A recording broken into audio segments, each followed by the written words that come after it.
Olá, prezados. Mais uma vez estamos aqui para divulgar o boletim semanal do Sindicato das Autoescolas e Centro de Formação de Condutores do Estado de São Paulo. Nós temos 4 itens a serem abordados hoje.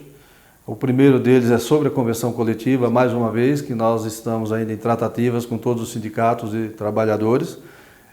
Fizemos uma reunião semana passada com alguns sindicatos, já formalizamos uma proposta a eles. Nesta formalização de proposta, nós estamos sugerindo que esses aumentos sejam de maneira gradativa. Ou seja, nós já sugerimos que as empresas pagassem os 5% em maio. Agora, em agosto, iria pagar mais um percentual, de agosto a outubro, outro percentual de novembro e dezembro, e o percentual derradeiro seria de janeiro a abril do ano que vem. Fizemos essa proposta, já formalizamos, tá? Fizemos uma reunião com toda a diretoria do sindicato e nossos representantes regionais e todos concordaram, referendaram essa proposta que nós fizemos ao Sindicato dos Trabalhadores e agora vamos aguardar o resultado. Tá? Se eles concordarem, logicamente nós vamos divulgar para vocês, fechados os acordos coletivos, nós vamos também divulgar para todos vocês. Tá? Isso é por região, já que nós temos 9 ou 10 sindicatos de trabalhadores no estado de São Paulo, e conforme for fechando os acordos coletivos, nós vamos divulgando, tá ok? O outro ponto se refere, aí houve uma repercussão muito grande, que é a fiscalização do Detran. A fiscalização do Detran é inerente ao Detran fiscalizar, nós somos uma atividade delegada pelo Estado e estamos sujeitos à fiscalização, vistorias, etc. do Estado. Normal, é legítimo, não tem problema nenhum. O que se discute são as maneiras que essas fiscalizações são realizadas, né? Se tem legitimidade a maneira que ela é feita. Nós não estamos aqui julgando o fiscal, nem julgando o Detran. O que nós precisamos é que o Detran crie regras e procedimentos para que as fiscalizações sejam feitas de maneira legítima e sem abusos. Não pode haver o abuso, não pode haver violação.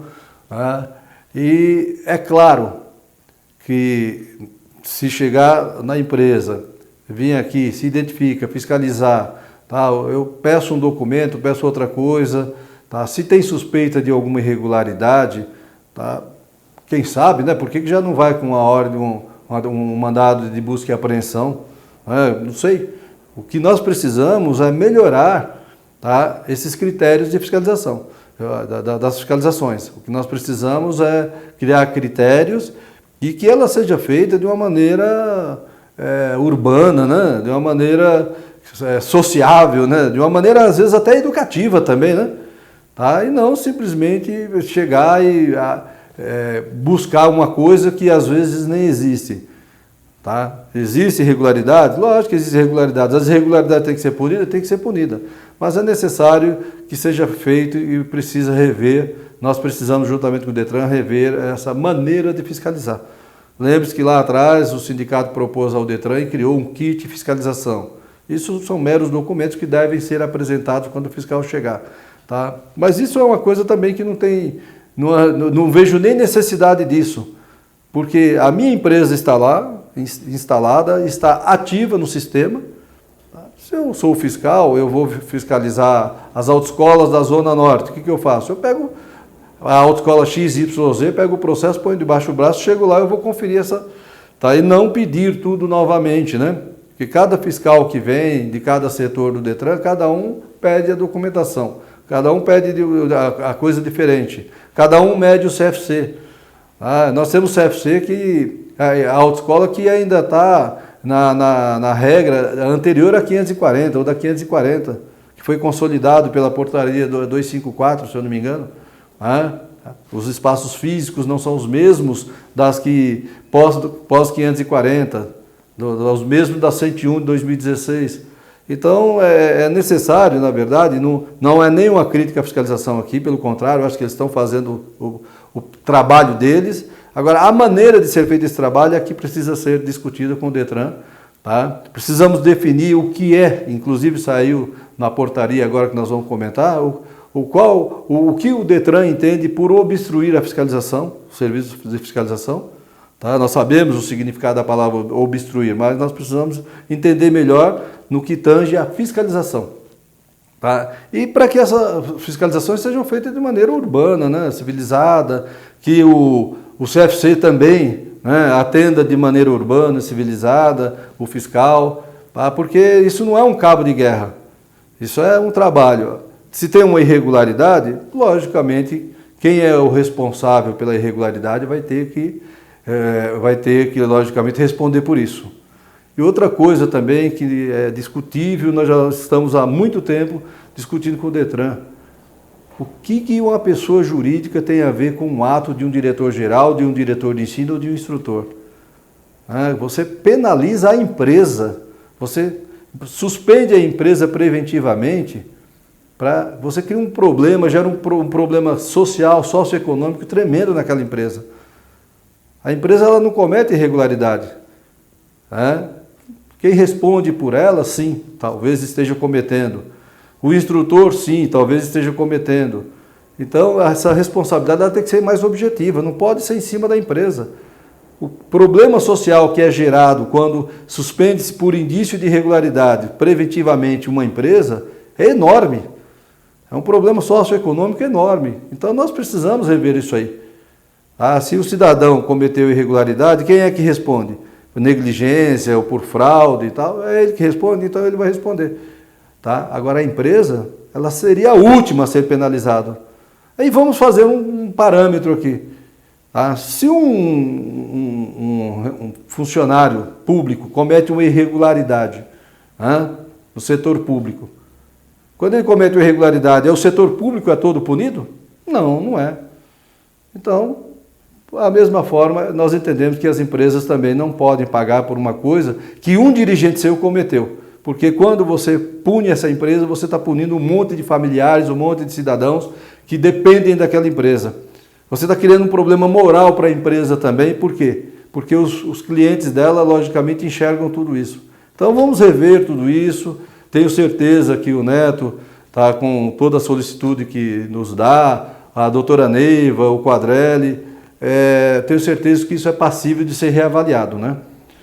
Então, pessoal, o sindicato não é contra a fiscalização, respeitamos todos os fiscais do Detran, só queremos que isso seja feito de uma maneira mais harmoniosa, né? Isso não é um cabo de guerra, ninguém está disputando nada. O que nós queremos é poder trabalhar, tá? E não temer fiscalização, é isso que nós precisamos.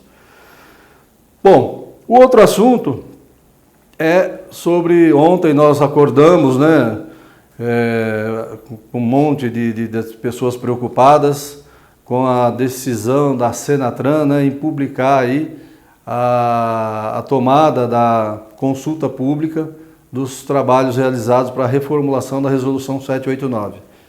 Para vocês entenderem, essa Resolução 789, a Câmara Temática fez um trabalho até 31 de março, inclusive nós temos o nosso representante na Câmara Temática, que é o Magnelson, tá? Também presidente da FENEALTO, e fizeram um trabalho para a reformulação da 789. Esse trabalho foi concluído em 31 de março, na Senatran. Lembrando que a Câmara Temática é um órgão de assessoramento ao CONTRAN. Fez esse trabalho, apresentaram, e, logicamente, a FENEALTO está cobrando, porque os sindicatos também cobram a FENEALTO, quando é que essa resolução vai sair ou não. Finalmente, a Senatran resolveu colocar em consulta pública. Tá? Só que o que está indo para a consulta pública não é o trabalho que foi feito pela Câmara Temática, só uma parte deles. Outras coisas foram totalmente modificadas e deformadas e colocadas de maneira aí que ninguém sabe qual. Então, está aberta a consulta pública, todos os CFCs podem participar dessa consulta pública lá e opinando e colocando lá o seu sim ou não, tá? É só entrar lá no Participa Mais Brasil. Porém, sendo bem claro, já houve a modificação dos trabalhos realizados pela Câmara Temática. Se já houve já houveram essas modificações, significa o quê? Que a consulta pública não é nada mais do que uma proforma, e eu diria até mais, do que uma perfumaria. Tá? E tem coisas nesse trabalho que foi feito pela Câmara Temática que que nos favorecem, mas tem muita coisa que foi colocado ao arrepio da Câmara Temática, né, que logicamente modifica totalmente nossa maneira de ser e de trabalhar. Tá? Um dos pontos que mais nos chamou a atenção é a facultatividade do curso teórico para a pessoa se habilitar, para o cidadão se habilitar. Quer dizer, nós, ao invés de melhorarmos o que já tem, que foi conquistado com muito trabalho, estudos técnicos inclusive, não, vamos tornar facultativo, faz quem não quer não é obrigado a fazer e tal. Então, nós verificamos nitidamente como o governo federal é incoerente. De um lado tem o Penatrans, que é um programa nacional para diminuição de mortes e lesões no trânsito, né, para fingir que está preocupado com a mortandade no trânsito. E do outro lado tem o lado político, que em nome, segundo o ministro, de 300, 400 reais, vai acabar com a formação teórica do cidadão, para que ele tenha conhecimento da legislação de trânsito, para que ele saiba como se comportar no trânsito teoricamente. Vai acabar com isso, tornando facultativo é a mesma coisa que acabar. Tá? Então nós sabemos perfeitamente que essa medida não é nada mais do que uma medida eleitoreira. Porém, por se tratar de uma minuta, essas duas resoluções, uma que substitui a 789 e a outra que é do Manual Brasileiro de Formação de Condutores, tá? Elas estão na consulta pública, participem dessa consulta pública e, paralelamente, a FENEALTO está fazendo um trabalho com os sindicatos estaduais. Ainda ontem teve uma assembleia para discutir essas questões e, logicamente, nós vamos apresentar a vocês o resultado disso. Nesse momento é em consulta pública, não é uma resolução ainda, logicamente, é só uma minuta, e os trabalhos políticos, os trabalhos técnicos, né? Aliás, é uma grande cobrança, né? Qual foi o estudo técnico que determina que não é necessária a formação teórico-técnica do candidato à habilitação? Nenhum. Tá? Nós vamos voltar àquela era em que o cidadão ia na autoescola, pegava um livrinho com 70 questões, decorava, respondia 14, acertava 7 e já estava apto a ser motorista, a ser condutor. Nós estamos retrocedendo, retroagindo. Então nós precisamos melhorar o que tem, não acabar com o que tem. Nós precisamos acabar com essa história de, ao invés de acabar com o carrapato, matar o boi. E é isso que politicamente está acontecendo. Tá? Então a federação, juntamente com todos os sindicatos estaduais, estão atentos a isso, estão acompanhando, verificando politicamente, tecnicamente e até judicialmente, se for o caso. Mas vamos cuidar disso, porque isso nos preocupa. E tem outras modificações, né? Tem outras modificações que chega até a banalizar, né, a questão do funcionamento do Centro de Formação de Condutores. Mas tudo isso, como ainda se trata de uma minuta e ainda tem prazo, está sendo estudado e vocês serão, logicamente, informados sobre todas essas mudanças. Por último, nós temos a portaria do DETRAN 325, que nada mais é do que que substitui a portaria 101 de 2016, todas as semanas, nos nossos vídeos, nós temos falado sobre a questão da reformulação da portaria 101 e depois de muitas participações, muitas discussões, saiu publicada ontem. É claro que nós somos surpreendidos com a publicação, até porque nós estávamos preocupados com a minuta de resolução, aí depois chega o Diário Oficial e tomamos conhecimento de que o DETRAN havia publicado. Tudo bem. Tá? Nós já temos conversado com o Neto, com o Quadrelli, queriam publicar e etc. e tal. Só que tem algumas coisas em que nós tínhamos discutido e não foram contempladas. Algumas porque a consultoria jurídica do DETRAN ou a PGE não concorda, tá? Enfim, de qualquer maneira, a portaria 101/2016 ela está revogada e a portaria que está em vigor agora é a 325. Tá? Ela vem aí com alguns aspectos interpretados de acordo com a consultoria jurídica, tá? Em relação à quantidade de salas, não é mais necessário aquelas 4 salas de 6 metros, apenas 2 salas de 6 metros, que é a secretaria e a sala do diretor-geral, que pode ser compartilhada com o diretor de ensino. Vem com um fator bastante positivo, que é a questão da renovação do credenciamento, ele ser feito a cada 5 anos, anualmente só vai fazer aquela manutenção, tá, do credenciamento. Então, isso nós vamos divulgar, essa portaria também nós vamos divulgar, mas antes disso nós vamos ter uma reunião com o Detran para entender alguns aspectos dela. Mas deixando claro que a portaria 101 de 2016 já está revogada e o que está valendo agora é a portaria 325. Tá?